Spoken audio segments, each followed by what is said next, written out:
ನಮ್ಮಮ್ಮ ಇಲ್ಲೆಲ್ಲ ಅಡಿಗೆಗಳೆಲ್ಲ ಜೋಡಿಸಿದ್ದಾರೆ. ಅಲ್ಲಿ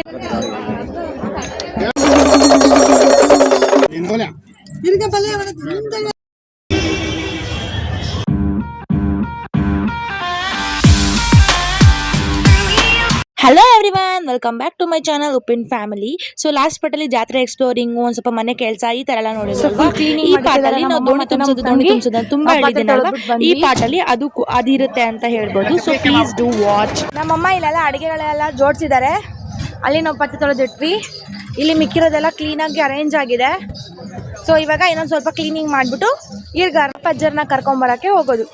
ನಮ್ಮ ಮನೆಗೆ ಗೌರಪ್ಪಜ್ಜರ್ ಬಂದಿದ್ದಾರೆ. ಸೊ ಇವ್ರು ಇವಾಗ ಇದನ್ನ ಬರೀತಾರೆ. ಅವ್ರು ಇವಾಗ ಶಿಬಿರ ಅಂತ ಬರೀತಾರೆ. ಅದು ಒಂಥರ ನಮ್ಮ ಮನೆ ದೇವರಿಗೆ ಸಿಂಬಾಲಿಕ್ ಅಂತ ಹೇಳ್ಬೋದು. ಅದನ್ನ ಅಕ್ಕಿಯಿಂದ ಬರೆದು ಅದನ್ನ ಡೆಕೋರೇಟ್ ಮಾಡ್ತಾರೆ. ನೀವು ಆ ಪ್ರೊಸೆಸ್ನ ನೋಡ್ಕೊಂಡು ಬನ್ನಿ.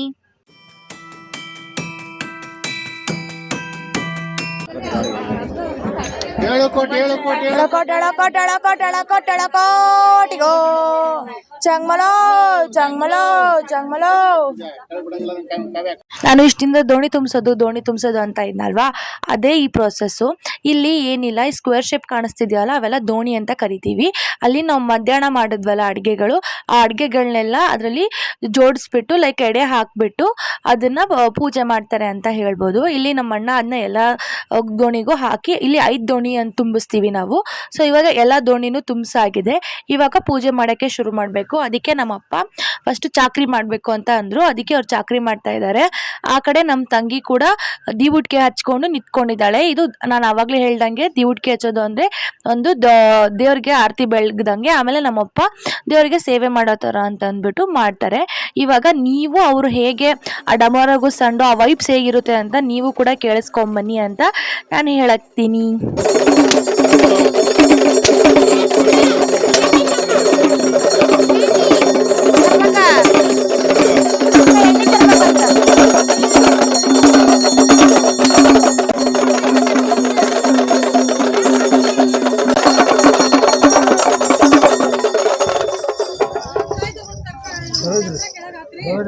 ಇವಾಗ ನಮ್ಮಪ್ಪ ಚಾಕ್ರಿ ಮಾಡಿ ಮುಗಿಸಿದ್ದಾರೆ. ಆಮೇಲೆ ಎಲ್ಲ ಲೈಕ್ ಎಡೆ ಮಾಡೋದು ಆಗಿದೆ. ಇವಾಗ ಅವರು ಗೊರವಟ್ಟಿಗೆ ಅಂತ ಮಾಡ್ತಾರೆ. ಗೊರವಟ್ಟಿಗೆ ಅಂದರೆ ಒಂದು ಫಾರ್ಮ್ ಆಫ್ ಡ್ಯಾನ್ಸ್ ಅಂತಲೇ ಹೇಳ್ಬೋದು. ಒಂದು ಪುಟಾಣಿ ಡ್ಯಾನ್ಸ್ ಥರ ಮಾಡ್ತಾರೆ. ಅಂದರೆ ಅದು ದೇವರ ನೃತ್ಯ ಅಂತಲೂ ಹೇಳ್ತಾರೆ. ಹಾಗಾಗಿ ಅದನ್ನು ಇಲ್ಲಿ ಮಾಡಿ ಆಮೇಲೆ ಪ್ರಸಾದ ರೂಪದಲ್ಲಿ ನಮಗೆ ಒಂದು ತಾಂಬೂಲನೋ ಇಲ್ಲ ಅಂತಂದರೆ ನಮಗೆ ಕಾಯೋ ಆ ಥರ ಒಂದು ಇದನ್ನು ಕೊಡ್ತಾರೆ. ನಾವು ಪ್ರತಿ ವರ್ಷ ಇದನ್ನ ಇದೇ ಥರನೇ ಫಾಲೋ ಮಾಡ್ಕೊಂಡ್ಬಂದಿದ್ದೀವಿ. ನೀವು ಅದನ್ನ ನೋಡ್ಕೊಂಡು ಬನ್ನಿ.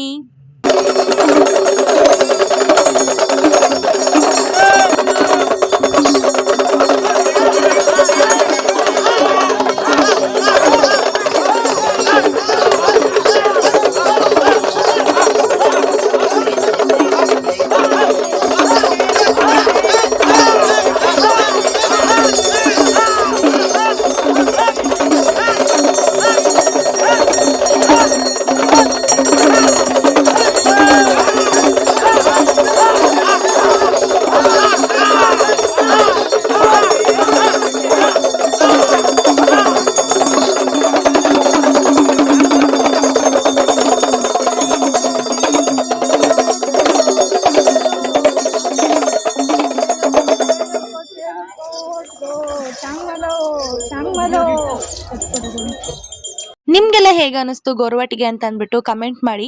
ಸೊ ನಾವು ಇದನ್ನು ಪ್ರತಿ ವರ್ಷ ಇದೇ ಥರನೇ ಫಾಲೋ ಮಾಡ್ಕೊಂಡು ಬಂದಿದ್ದೀವಿ. ಹಾಗಾಗಿ ಇವಾಗ ಇಲ್ಲಿ ಎಲ್ಲರೂ ಅವ್ರದ್ದು ಆಶೀರ್ವಾದ ತೊಗೊತಾ ಇದ್ದಾರೆ. ಇವಾಗ ಆಶೀರ್ವಾದ ತೊಗೊಂಡು ಆಬ್ವಿಯಸ್ಲಿ ನಾವು ಮೇನ್ ಸಿಗ್ನಿಫಿಕೆನ್ಸ್ ಕೊಡೋದು ಭಂಡಾರಕ್ಕೆ. ಸೊ ಹಾಗಾಗಿ ಎಲ್ಲರ ಹತ್ರನೂ ಭಂಡಾರ ಹಚ್ಚಿಸ್ಕೊಂಡು ಅವ್ರ ಹತ್ರ ಆಶೀರ್ವಾದ ತೊಗೊಂಡು ಅವ್ರು ಇವನ್ ನಮಗೆ ಒಂದು ಒಳ್ಳೆ ಆಶೀರ್ವಾದ ಥರ ಅಂತ ಅಂದ್ಬಿಟ್ಟು ಒಂದು ಒಡುಪು ರೀತಿಯಲ್ಲಿ ಕೂಡ ನಮಗೆ ಇದನ್ನು ಹೇಳಿ ಹೋಗ್ತಾರೆ. ಆಮೇಲೆ ನಮ್ಮ ಮನೆ ದೇವ್ರಿಗೆ ಸ್ಪೆಷಲ್ ಅಂದರೆ ಹಣ್ಣು ತುಪ್ಪನೂ ಕೂಡ ನಾವು ಸಿಗ್ನಿಫಿಕೆಂಟಾಗಿ ಮಾಡ್ತೀವಿ. ಇಲ್ಲಿ ಎಲ್ಲರಿಗೂ ಅವ್ರು ತಂದಿದ್ದ ದೋಣಿನ ವಾಪಸ್ ಕೊಟ್ಟು ಅವ್ರಿಗೆ ಇವಾಗ ಸೆಂಡ್ ಆಫ್ ಅಂತಾರಲ್ವಾ, ಆ ಥರ ಅವ್ರಿಗೆ ವಿದಾಯ ಹೇಳ್ತಾ ಇದ್ದೀವಿ. ಈ ವರ್ಷ ಒಂದು ಚೇಂಜ್ ಆಗಿದೆ. ಏನು ಚೇಂಜ್ ಆಗಿತ್ತು ಅಂತಂದರೆ, ನಾವು ಈ ದೋಣಿ ತುಂಬಿಸೋದನ್ನ ನಾವು ನಾರ್ಮಲ್ ಆಗಿ ಕಾಣಿಕ ಕೇಳಿದ ಮೇಲೆ ಮಾಡೋಣ ಅಂತ ನಮ್ಮಮ್ಮ ಹಾಗೆ ಕೂರಿಸ್ತಾ ಇದ್ರು. ಲೈಕ್ ಹೋಗೋಷ್ಟರಲ್ಲೇ ರಾತ್ರಿ ಆಗಿಬಿಟ್ಟಿರ್ತಿತ್ತು. ಈ ದೋಣಿ ತುಂಬಿಸೋ ಪ್ರೊಸೆಸ್ ಮುಗಿಯೋದೇ ರಾತ್ರಿ ಆಗಿರ್ತಿತ್ತು. ಬಟ್ ಈ ವರ್ಷ ಬೇಡ ಅಂದ್ಬಿಟ್ಟು ಬೇಗನೆ ಮಾಡಿದ್ದಾರೆ. ರೂಮಲ್ಲಿ ಯಾರು ಸುತ್ತೋದು ಗೊತ್ತಿಲ್ಲ, ಎಲ್ಲ ಕಲ್ಕೊಂತಾರೆ.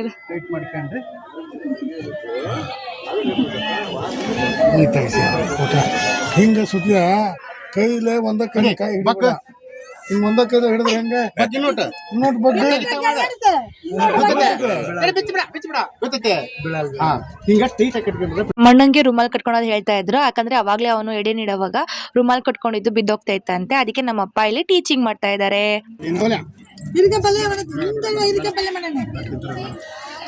ನಿಮ್ ಸಲುವಾಗಿ ನಾವು ಬದ್ನಿಕಾಯಿ ಪಲ್ಯ ಬಿಟ್ಟು ಹರಿಕಾಯಿ ಪಲ್ಯ ಮಾಡೇವಿ. ನೀವ್ ಮತ್ತು ಪಲ್ಯ ಬಿಟ್ರಿ. ನೀವು ತಂದಿದ್ದು ಸೊಪ್ಪು ತಿನ್ನಾಕತ್ತಾನೆ ಕುರಿ ತಿಂದಂಗ. ಅವತ್ ಸಂಕ್ರಾಂತಿ ದಿನ ತಿಂದಿದ್ಕಿನ್ನ ಬೆಟ್ರ್ ತಿನ್ನಾಕತ್ತೋಗ್ಬಿಡು. ಸಂಕ್ರಾಂತಿ ದಿನ ಅಂದ್ರಲ್ವಾ, ಅದು ನಾನು ವ್ಲಾಗ್ ಹಾಕಿದ್ದೀನಿ. ಅವತ್ತು ಸ್ವಲ್ಪ ಸೊಪ್ಪನ್ನ ಏನು ಕಟ್ಟೆ ಮಾಡಿರಲಿಲ್ಲ, ಹಾಗೆ ತಿಂದ್ಬಿಟ್ಟಿದ್ವಿ. ಅದಕ್ಕೆ ಇಲ್ಲಿ ನಾವೆಲ್ಲರೂ ಊಟ ಮಾಡ್ತಾ ಇದ್ದೀವಿ. ನಮ್ಮಮ್ಮ ಊಟಕ್ಕೆ ಹೀರೆಕಾಯಿ ಪಲ್ಯ ಮಾಡಿದ್ರು. ಬದನೆಕಾಯಿ ನಮ್ಮ ಅಪ್ಪಂಗೆ ಅಲರ್ಜಿ, ಅದಕ್ಕೆ ಅದನ್ನ ಬಿಟ್ಬಿಟ್ಟು ಹೀರೆಕಾಯಿ ಪಲ್ಯ ಮಾಡಿದ್ರು. ಕೊತ್ತಂಬರಿ ಸೊಪ್ಪು, ರೊಟ್ಟಿ, ಆಮೇಲೆ ಡಿಫ್ರೆಂಟ್ ಟೈಪ್ಸ್ ಆಫ್ ಚಟ್ನಿ ನಮ್ಮಮ್ಮ ಎಲ್ಲ ಮಾಡ್ಕೊಂಡು ಬಂದಿದ್ರು ಮನೆಯಿಂದನೇ. ಆಮೇಲೆ ಮೇನ್ ಇಂಪಾರ್ಟೆಂಟ್ ಕಡುಬು ಮಾಡಿದ್ರು. ಸೊ ದೋಣಿ ತುಂಬಕ್ಕೆ ನಾವು ಕಡುಬನ್ನೇ ದೋಣಿ ತುಂಬೋದು. ಹಾಗಾಗಿ ಕಡುಬು, ಆಮೇಲೆ ಆಸ್ ಯೂಶುವಲ್ ಶಾಣ್ಗೆ ಮೆಣಸಿನ್ಕಾಯಿ ಇದಾಗಿತ್ತು ನಮ್ಮ ಇವತ್ತಿನ ಡಿನ್ನರ್ ಕಮ್ ಲಂಚ್. ಇನ್ಮೇಲೆಲ್ಲ ಪ್ಯಾಕಿಂಗ್ ಮಾಡೋದು, ಎಲ್ಲ ಪಾತ್ರೆಗಳೆಲ್ಲ ತೆಗೆದು ಏನೇನೆಲ್ಲ ಉಳಿದಿದೆಯೋ ಅದನ್ನೆಲ್ಲ ಈ ಬಾಕ್ಸ್ಗೆ ಹಾಕೊಂಡು ನಾವು ಇವಾಗ ಟೆಂಟ್ ಬಿಚ್ಚೋ ಕಾರ್ಯಕ್ರಮ ಉಳ್ಕೊಂಡಿದೆ ಅಷ್ಟೇ. ಹಾಕಿ ಪ್ಯಾಕ್ ಮಾಡಾಗಿದೆ. ಕುಕ್ಕರಲ್ಲಿ ಅನ್ನ ಹಾಗೆ ಇದೆ, ಇದನ್ನು ಅದು ಹಾಗೆ ಇರುತ್ತೆ. ಮಿಕ್ಕಿದೆಲ್ಲ ಪ್ಯಾಕೆಡ್ ಹೆಚ್ಚು ಕಮ್ಮಿ ನೋಡಿ, ಎಲ್ಲ ಪ್ಯಾಕ್ ಆಗಿದೆ. ಅಲ್ಲಿ ಪಾತ್ರೆ ಇದ್ದಾವೆ, ಇಷ್ಟು ತೊಳೆದ್ಬಿಟ್ರೆ ಖತಮ್ ಅಷ್ಟೇ. ನಮ್ಮಪ್ಪ ದೇವ್ರು ತಗೊಂಡೋಗಿದ್ವಲ್ಲ, ಸೊ ದೇವ್ರನ್ನೆಲ್ಲ ಫಸ್ಟು ತೆಗೆದ್ಬಿಟ್ಟು ಸೇಫಲ್ಲಿ ಬ್ಯಾಗಲ್ಲಿ ಎತ್ತಿಡ್ತಾ ಇದ್ದಾರೆ. ಇವಾಗ ನಾವು ಟೆಂಟ್ ಬಿಚ್ತಾ ಇದೀವಿ. ಫೈನಲಿ ನಮ್ ಜಾತ್ರೆ ಮುಗ್ದೋಯ್ತು. ಸೊ ಇವಾಗ ದೀಪ ನಮ್ಮಮ್ಮ ಜುಗಾಡಿಂಗ್ ಮಾಡಿದ್ದಾರೆ. ಸೊ ಫೈನಲ್ ಆಗಿ ನಾವೆಲ್ಲರೂ ಮುಗಿಸ್ಬಿಟ್ಟು ಹಾಕ್ತೀವಿ. ಉರಿಯೋ ದೀಪನ ಆರಿಸ್ಬೇಡ್ದು ಅಂತಾರಲ್ವಾ, ಅದಕ್ಕೆ ನಮ್ಮಮ್ಮ ಆ ಥರ ಮಾಡಿದ್ರು. ಯಾಕಂದರೆ ಆ ದೀಪ ಇನ್ನೂ ಉರಿತಾನೆ ಇತ್ತು, ಬಟ್ ಅದನ್ನ ಹಾಗೆ ಬಿಟ್ಟರೆ ಟೆಂಟ್ ತೆಗಿಯೋಕೆ ಆಗ್ತಿರ್ಲಿಲ್ಲ. ಹಾಗಾಗಿ ಟೈಮ್ ಆಗುತ್ತೆ ಅಂದ್ಬಿಟ್ಟು ಆ ದೀಪನ ಎಲೆ ಮೇಲಿಟ್ಟು ಆ ಥರ ಜುಗಾಡ್ ಮಾಡಿದ್ರು. ಇವಾಗ ನಾವೆಲ್ಲ ಟೆಂಟ್ನ ವಾಪಸ್ ಅನ್ಪ್ಯಾಕಿಂಗ್ ಮಾಡಿಕೊಂಡು ಎಲ್ಲನೂ ತೊಗೊಂಡು ಹೋಗ್ತಾ ಇದ್ದೀವಿ. ಇದಕ್ಕೆ ಮಾಡೋಕ್ಕೆ ಇವಾಗ ಸದ್ಯಕ್ಕೆ ತುಂಬ ಜನ ಇದ್ದರು, ಹಾಗಾಗಿ ಈಸಿ ಆಗಿ ಅನಿಸ್ತು. ಬಟ್ ಫಸ್ಟ್ ಟೈಮ್ ಬಂದಾಗ ನಾವಷ್ಟೇ ಜನ ಇದ್ವಲ್ಲ, ಸೊ ಸ್ವಲ್ಪ ಕಷ್ಟನೇ ಅನಿಸಿತ್ತು. ಅವತ್ತು ನೀರು ತರೋವಾಗ ಅಷ್ಟೆಲ್ಲ ವೇಟಿಂಗ್ ಮಾಡಿದ್ವಲ್ಲ, ಇವತ್ತು ಅರ್ಧ ಡ್ರಮ್ ಹಂಗೆ ಉಳಿದಿತ್ತು. ಅಷ್ಟೆಲ್ಲ ಕಷ್ಟಪಟ್ಟು ತಂದಿರೋ ನೀರು ವೇಸ್ಟ್ ಆಗಬಾರ್ದು ಅಂತ ಪಕ್ಕದಲ್ಲಿರೋರಿಗೆ ಕೊಟ್ಟು ಬಂದ್ವಿ. ಅವರು ತುಂಬ ಜನ ಇದ್ರು ಅಂತ. ಆಮೇಲೆ ಎಲ್ಲ ಪ್ಯಾಕಿಂಗ್ ಮಾಡ್ಕೊಂಡು ಏನು ಮಾಡಿದ್ವಿ ನೋಡಿ ಗಾಯ್ಸ್, ಎಲ್ಲ ನಾವು ಪ್ಯಾಕ್ ಮಾಡಿ ಜಾಗದಲ್ಲಿ ಏನಾದರೂ ಬಿಟ್ಟಿದ್ದೀವ ನೋಡ್ತಾ ಇದ್ದೀವಿ. ಸೊ ಉಪ್ಪೊಂದು ಬಿಟ್ಟು ಹೋಗ್ತೀವಿ, ಬಿಕಾಸ್ ಉಪ್ಪು ವಾಪಸ್ ತೊಗೊಂಡು ಹೋಗಂಗಿಲ್ಲ. ದೀಪ ಅಲ್ಲಿನೂ ಉರಿತಾ ಇದೆ, ಬೇರೆ ಕಡೆ ಏನೂ ಬಿಟ್ಟಿಲ್ಲ ಅಂತ ಅಂದ್ಕೊಂಡು ಹೋಗ್ತಾ ಇದ್ದೀವಿ. ಅಂಕಲ್ ಫುಲ್ ಟೈಟಾಗಿ ಕಟ್ತಾರೆ, ಸೊ ದಟ್ ಹೋಗೋವಾಗ ಏನು ದಬಾ ಕೊಟ್ರು ಬೀಳ್ಬೇಡ್ದು ಅಂತ. ಬಾಯ್ ಬಾಯ್ ಜಾಗ. ಗಾಯ್ಸ್, ಫೈನಲಿ ಈ ವರ್ಷದ ಜಾತ್ರೆ ಮುಗ್ದೋಯ್ತು ಅಂತಲೇ ಹೇಳ್ಬೋದು. ಇಲ್ಲಿಗೆ ನಮ್ಮ ಜಾತ್ರೆ ಅಫಿಷಿಯಲ್ ಆಗಿ ಕಂಪ್ಲೀಟ್ ಆಯಿತು. ಬಿಕಾಸ್ ನಮ್ಮ ಟೆಂಟ್ ಕಿತ್ಕೊಂಡ್ಬಂದ್ಮೇಲೆ ಜಾತ್ರೆ ಮುಗೀತು ಅಂತಲೇ ಅರ್ಥ. ಬಟ್ ಇವಾಗ ಇನ್ನೊಂದು ಟ್ವಿಸ್ಟ್ ಇದೆ. ಆ ಟ್ವಿಸ್ಟ್ ಏನು ಅಂತ ಹೇಳ್ತೀನಿ, ಕೇಳಿಸ್ಕೊಳ್ಳಿ.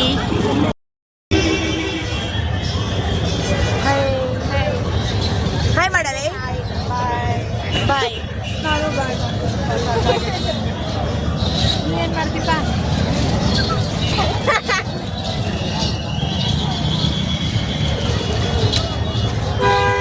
ಇವಾಗ ಟ್ವಿಸ್ಟ್ ಏನಪ್ಪ ಅಂದರೆ, ಇವತ್ತು 12 o'clockಕ್ಕಿಂತ ಮುಂಚೆನೇ ನಾವು ಮೈಲಾರನ ಬಿಡಬೇಕು. ಅಂದರೆ ನಾವು ಬ್ರಿಡ್ಜ್ ಹತ್ತಿದ್ವಲ್ಲ, ಆ ಬ್ರಿಡ್ಜ್ನ ನಾವು ಕ್ರಾಸ್ ಮಾಡಿಬಿಡ್ಬೇಕು 12 o'clockಕ್ಕಿಂತ ಮುಂಚೆ. ಇಲ್ಲ ಅಂದರೆ ನಾವು ವಾಪಸ್ ಇವತ್ತಿನ ದಿನ ಇಲ್ಲೇ ಉಳ್ಕೋಬೇಕು.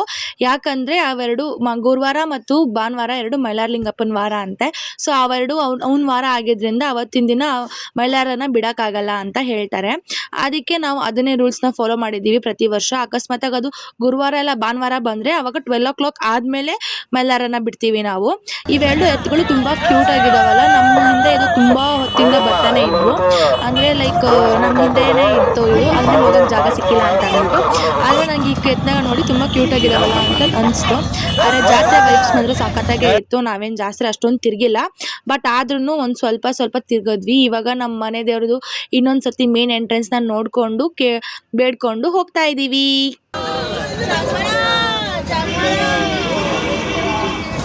ಗಾಯ್ಸ್, ನಾವು ಫೈನಲಿ 12 o'clockಕ್ಕಿಂತ ಮುಂಚೆ ನಾವು ಬಾರ್ಡರ್ನ ದಾಟ್ತಾ ಇದ್ದೀವಿ ಅಂತಲೇ ಹೇಳ್ಬೋದು.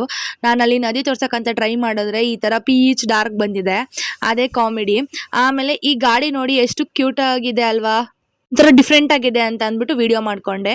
ಇವಾಗ ನಾವು ಹಿಂಗೆ ಮಾತಾಡ್ಕೊಂಡು ಫನ್ ಮಾಡ್ಕೊಂಡು ಹಾಗೆ ಇದು ಮಾಡ್ಕೊಂಡು ಟೈಮ್ ಪಾಸ್ ಆಗಿದ್ದೆ ಗೊತ್ತಾಗಿಲ್ಲ. ಹಾವೇರಿ ರೀಚ್ ಆಗ್ಬಿಟ್ವಿ. ಇವಾಗ ನಾವೊಂದು ಸೆಂಡ್ ಆಫ್ ಮಾಡೋಣ. ಬಾಯ್ ಅಣ್ಣ. ಅಂಕಲ್ ಹೋಗಿ ಚೆನ್ನಾಗಿ ನಿದ್ದೆ ಮಾಡ್ರಿ. ಬರ್ತಾವ್ರಿ ಅಕ್ಕಾರ ಖುಷಿ ಆಯ್ತು ನಮಗೂ. Bye uncle. ನಲ್ಲಿ ನಾವು ನಮ್ಮ ಮನೆಗೆ ಬಂದಿದ್ದೀವಿ. ಸೊ ನಾವು ಇವಾಗ ಇವೆಲ್ಲ ಪ್ಯಾಕಿಂಗ್ ಇದು ಆಗಿರೋದೆಲ್ಲ ತಗೊಂಡೋಗಿ ಮೇಲೆ ಇಡಬೇಕು.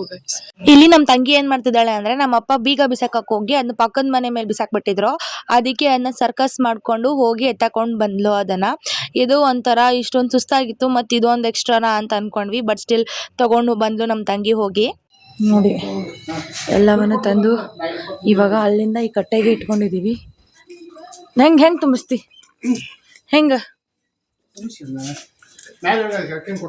ಇವೆಲ್ಲ ಎತ್ತಿಟ್ಟು ಮೇಲೆ ತಗೊಂಡು ಹೋಗ್ಬೇಕು. ಈಗ ಸದ್ಯಕ್ಕೆ ಫಸ್ಟ್ ಮೈನ್ ಇಂಪಾರ್ಟೆಂಟ್ ಇದನ್ನ ತಗೊಂಡು ಹೋಗೋದು. ಪಾಪ ಇನ್ ಸಪ್ರೇಟ್ ಆಗಿ ಮೇಲೆ ತಗೊಂಡು ಹೋಗಿ. ಇವಾಗ ಪೋಲ್ಸು ಮತ್ತೆ ಇರೋ ಬರೋ ಸಾಮಾನೆಲ್ಲ ತಗೊಂಡ್ ಮೇಲೆ ಹೋಗ್ತಿದೀವಿ. ಬಟ್ ಈ ಟೈಮಲ್ಲಿ ನಮ್ಗೆಲ್ಲ ತುಂಬಾ ಸುಸ್ತಾಗ್ಬಿಟ್ಟಿತ್ತು. ಆಮೇಲೆ ಲೈಟ್ ಕೂಡ ತುಂಬಾ ಆಗಿತ್ತು. ಬಟ್ ಆದ್ರೆ ಏನ್ ಮಾಡೋದು, ನಾಳೆ ಗುರುವಾರ ದನದ ಪೇಟೆ ಇರುತ್ತೆ. ಅಂಕಲ್ ಅಲ್ಲೇ ತುಂಬಾ ಕೆಲಸ ಇರುತ್ತೆ. ಹಾಗಾಗಿ ಅವ್ರನ್ನ ಇವತ್ತು ಅಟೆಂಡಿ ಕಾಸ್ಟ್ ಕಳ್ಸ್ಕೊಡ್ಬೇಕಿತ್ತು. ಹಾಗಾಗಿ ಇದನ್ನ ಮಾಡ್ಬೇಕಾಯ್ತು. ಫುಲ್ ಬಾಡಿ ವರ್ಕೌಟ್ ಆಗೋಯ್ತು. ಮೇಲೆಯಿಂದ ಎಲ್ಲ ಸಾಮಾನು ಫೈನಲಿ ಕೆಳಗೆ ಬಂದಿದೆ. ನಾನೊಬ್ಳೆ ಅಲ್ಲ, ನಮ್ಮ ಮನೇಲಿರೋ ಎಲ್ಲರೂ ಹಿಂಗೆ ಆಗಿದ್ದಾರೆ. ಹಂಗೂ ಹಿಂಗೂ ಮಾಡಿ ಎಲ್ಲ ತಗೊಂಡು ಮೇಲೆ ಬಂದು ಇಟ್ಟಿದ್ದೀವಿ. ಐ ಥಿಂಕ್ ಸೊ ಇವಾಗ ವ್ಲಾಗ್ ಏನು ಮಾಡೋ ಟೈಮ್ ಅಂತ ಅಂದ್ಕೊಂಡು. ಸೊ ನಿಮಗೆ ಈ ಕಂಟೆಂಟ್ ನಮ್ಮ ಜಾತ್ರೆ ಹೇಗೆ ಮಾಡ್ತೀವಿ ಏನು ಮಾಡ್ತೀವಿ ಅಂತ ನಿಮ್ಗೆ ಇಷ್ಟ ಆಗಿದ್ರೆ ಪ್ಲೀಸ್ ಕಮೆಂಟ್ ಮಾಡಿ. ಹಾಗೆ ನಾವು ಜಾತ್ರೆಯಲ್ಲಿ ಏನೇನು ಇಂಪ್ರೂವ್ ಮಾಡ್ಕೋಬೋದು, ಇದರಿಂದ ಮಾಡೋದ್ರಿಂದ ನಮಗೆ ಸ್ವಲ್ಪ ಈಸಿ ಆಗುತ್ತೆ ಅಂತ ಅನ್ಸುತ್ತಾ, ಅದನ್ನೆಲ್ಲ ಪ್ಲೀಸ್ ಕಮೆಂಟ್ ಮಾಡಿ. ಹಾಗೆ ನಿಮ್ಗೆ ಈ ವಿಡಿಯೋ ಇಷ್ಟ ಆಗಿದ್ರೆ like, share and subscribe. Thank you everyone for watching this video.